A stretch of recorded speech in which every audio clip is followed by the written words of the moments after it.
दोस्तों नमस्कार। आज पुस्तक परिचय में मैं जिस बेहतरीन पुस्तक को लेकर हाजिर हूँ मेरे हाथ में है आरपी सेठी कमाल सर की आबशार।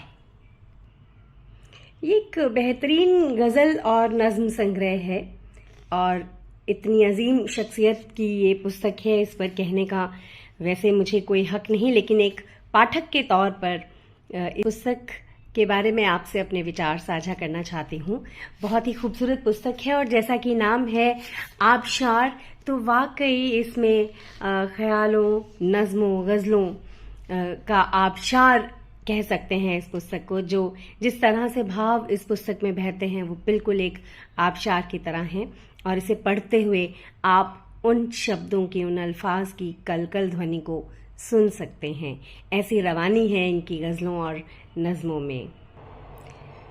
तो चलिए नज़र डालते हैं। सबसे पहले तो उन्होंने से समर्पित किया है अपनी शरीक हयात उषा सेठी जी को, जो सर शरीर तो इस दुनिया में नहीं है, लेकिन कमाल सर के कलाम में आप उन्हें हर सफ़े पर किसी न किसी ख्याल के रूप में मौजूद पाएंगे।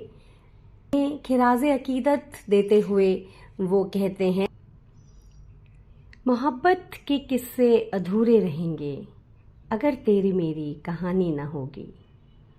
बदलने को मौसम बदलते रहेंगे, फिजा इश्क की आसमानी न होगी। यूं ही सर्द मौसम सुलगता रहेगा, यूं ही दिल में मलबा दहकता रहेगा। हर एक आती रुत हमको रोएगी जानम, यही ख़त्म अपनी कहानी न होगी। बहारें तो कहने को आएंगी लेकिन गुलिस्तां में पर गुलफिशानी न होगी। तो क्या ही खूबसूरत ख्याल हैं ये। और जैसा कि आप देख सकते हैं, इस पुस्तक की एक बहुत ख़ास बात ये है कि हर एक सफ़े पर साइड बाय साइड उर्दू तर्जुमा भी दिया गया है, जो पर्सनली मुझे तो बहुत खुश हो गई थी मैं जब ये मैंने देखा, क्योंकि मैं इसे पढ़कर उर्दू की बहुत अच्छी लिखने की प्रैक्टिस मेरी हो रही थी, क्योंकि बहुत बड़े बड़े फॉन्ट हैं और बहुत क्लियर टाइपिंग है, बहुत ही सुंदर छपाई है।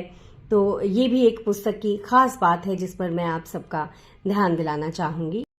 आबशार में लगभग 50 गज़लें और 10 नज़में शामिल हैं और कमाल सर ने बहुत मुख्तलिफ पहलुओं पर अपने ख्याल पिरोए हैं।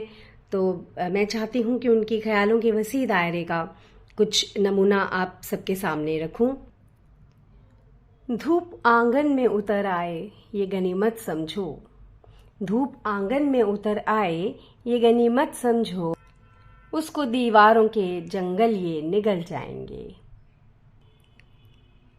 और कमाल सर अपनी एक गज़ल में बताते हैं कि क्या लिखें हम, और बहुत ही खूबसूरती से उन्होंने अपने ख्यालों को पिरोया है। देखिएगा, दिल से लिख लाफानी लिख, कोशिश कर लासानी लिख, नूरानी चेहरे में कैद आंखों की वीरानी लिख, सहरा के सूखे होंठों पर कभी तो मीठा पानी लिख।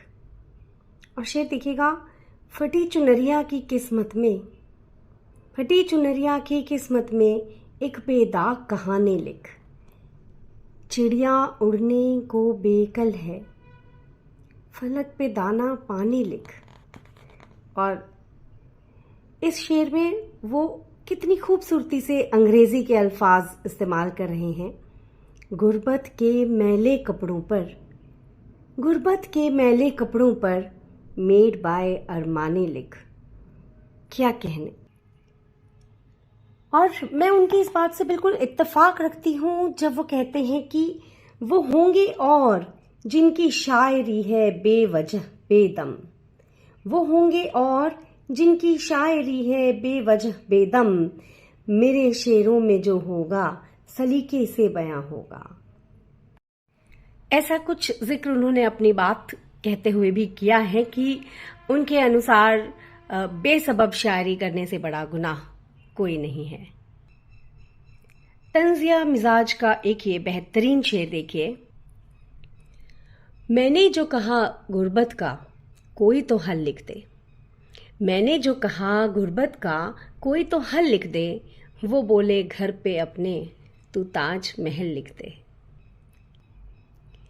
समाज की त्रासदियों को इंगित करते करते रूमानियत की तरफ भी रुझान कम नहीं है। बहुत ही बेहतरीन एक रूमानियत से भरी हुई गजल आप सबके साथ साझा करती हूँ। अब नहीं बस में ये करना रोज रोज, अब नहीं बस में ये करना रोज रोज, उन पे जीना और मरना रोज रोज। अब कहाँ ताकत कि ये दिल झेल ले, एक कयामत का गुजरना रोज रोज।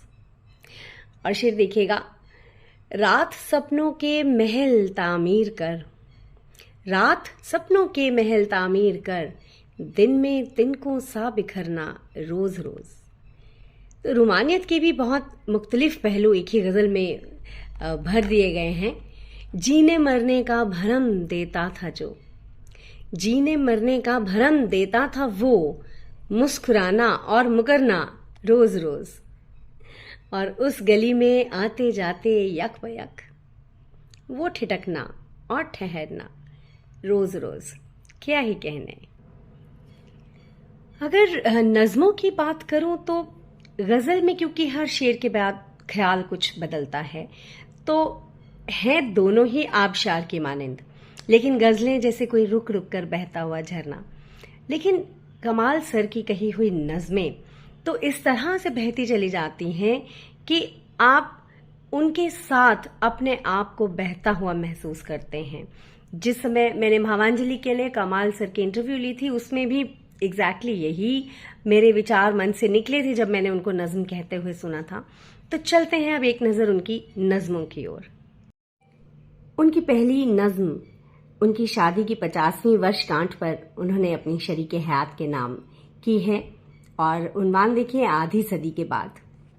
बहुत ही खूबसूरत उन्वान है, और वो कहते हैं कि लगती हूँ हूबहू वही आधी सदी के बाद, चेहरे पे वही ताजगी आधी सदी के बाद। तू ही थी मेरी हर खुशी आगाज से अब तक, तू ही है मेरी जिंदगी आधी सदी के बाद। आंखों पे धुंध छा गई, होंठों पे पपड़ियां, बाकी है फिर भी तश्नगी आधी सदी के बाद। सोचा था इस नज़्म की 2-4 पंक्तियां पढ़ूंगी, लेकिन फिर अगली पंक्ति पर नजर रुकती है तो उसे पढ़ने का बेसाख्ता दिल हो जाता है। लेकिन बहरहाल पूरी नज़्म आप पुस्तक में ही पढ़िएगा।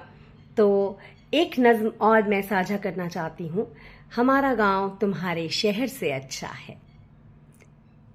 आप बिल्कुल इसे खुद से रिलेट कर पाएंगे, और कितने खूबसूरत ख्याल है देखिएगा।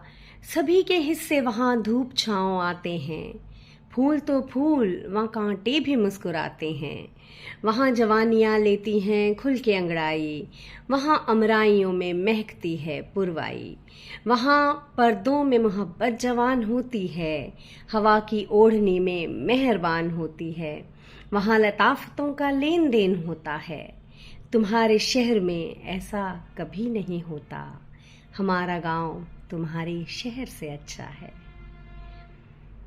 अब क्या ही कहूँ, जी तो चाहता है पूरी नज़्म पढ़ डालूं, मगर मैं ये ज़रूर चाहूँगी कि आप तक ये पुस्तक पहुँचे और आप इसमें से अपनी पसंद की नज़्म बिल्कुल ऐसे ही पढ़ें, बेसाख्ता और एक फ़्लो में आबशार की तरह। तो आप यकीनन बहुत लुत्फ़ इसका उठा पाएंगे। तो जी तो चाहता है आप सबके साथ पूरी की पूरी पुस्तक साझा कर दूं, मगर मैं सिर्फ आपको एक वानगी दिखाना चाह रही थी और उम्मीद है आप सबको पसंद आएगी। तो ये पुस्तक आप ज़रूर कोशिश करके इसे खरीदिए, अब इसे हासिल कीजिए और इसे पढ़िए। बहुत जो ख़ास बातें इसकी हैं वो जो मुझे लगी कि फ़ॉन्ट्स बहुत बड़े बड़े हैं, जिसे पढ़ने में बहुत आसानी होती है। हालांकि इसकी वजह से कहीं कहीं मुझे लगता है कि पेजेस भी एक की जगह 2 पेजेस में गज़ल चली गई है, लेकिन बिल्कुल कमाल सर ने इस चीज़ को कॉम्प्रोमाइज़ नहीं किया है कि जाहिर है लागत भी ज़्यादा लगी होगी, लेकिन फ़ॉन्ट का साइज़ बहुत अच्छा है, सभी के पढ़ने के लिए बहुत आसान तरीन फ़ॉन्ट है। इसके अलावा उर्दू तर्जुमा तो मैंने आपसे पहले बता ही दिया है कि उर्दू तर्जुमा मौजूद होने की वजह से बहुत ये उनके लिए अच्छा है जो उर्दू लिपि पढ़ना जानते हैं, पढ़ सकते हैं या पढ़ना चाहते हैं। तो पैरेलल हिंदी और उर्दू का तर्जुमा दिया गया है। तो बहुत प्रिंटिंग, कागज़ बहुत बढ़िया है। पुस्तक का कवर और कवर पेज वाकई में बहुत बढ़िया है। एक छोटी सी कमी जो मुझे आखिरी एक पाठक के तौर पर, वो एक इंडेक्स की कमी मुझे ज़रूर लगी, लेकिन हो सकता है कि इसके पीछे भी कमाल सर की डेफिनेटली कोई सोच रही होगी। तो ये थी एक छोटे से पाठक की पाठकीय समीक्षा। तो कमाल सर की ही 2 पंक्तियों से अपनी बात खत्म करूंगी कि सिर तो कांधों पे रखे सब ही लिए फिरते हैं, सिर तो कंधों पे रखे सब ही लिए फिरते हैं, इनमें कुछ जिंदा ख्यालों की ज़रूरत है बहुत। तो ऐसे ही बहुत से, कुछ नहीं बहुत से जिंदा ख्याल लिए ये पुस्तक आबशार। तो कमाल सर बहुत बहुत शुक्रिया इसे मुझ तक पहुंचाने के लिए, और बहुत बहुत बधाई आपको इस शानदार पुस्तक के लिए। बहुत शुक्रिया।